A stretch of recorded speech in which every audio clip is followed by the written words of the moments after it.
আল্লাহুম্মা বারিক লানা ফি রজব ওয়া শাবান ওয়া বাল্লিগনা রমাদান। আপনারাও বলুন, আল্লাহুম্মা বারিক লানা ফি রজব ওয়া শাবান ওয়া বাল্লিগনা রমাদান।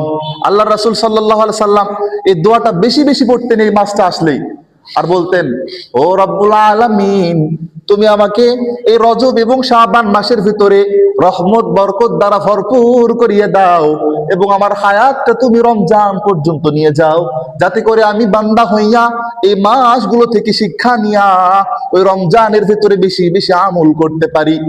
আল্লাহর রাসূল সাল্লাল্লাহু আলাইহি সাল্লাম পড়েছেন, আমাদের পড়া দরকার আছে না নাই? সেজন্য এই মাসের ভিতরে সবচাইতে বেশি দোয়াটা পড়বেন। আবারও বলেন, আল্লাহুম্মা বারিক লানা ফি রজব ওয়া শাবান ওয়া বাল্লিগনা রমাদান। ইমাম জাসসাস রাহমাতুল্লাহি আলাইহি তাফসিরে মারিফুল কোরআনের ভিতরে তাফসির করে বলেন, আল্লাহ রাব্বুল আলামিন যে কোরআনের ভিতরে একটা আয়াত বলেছেন, ফালা তাজলিমু ফিহিন্না আনফুসাকুম, ও বান্দা, তোমরা যথাযথভাবে এই মাসগুলোর ভিতরে তোমরা আদব রক্ষা করে চলবা। এমনি মাসের ভিতরে গান বাজনা বাজাইছো, এমনি মাসের ভিতরে নামাজ কালাম কম পড়েছো, কিন্তু এই মাসের ভিতরে যত পারবা আমল করো।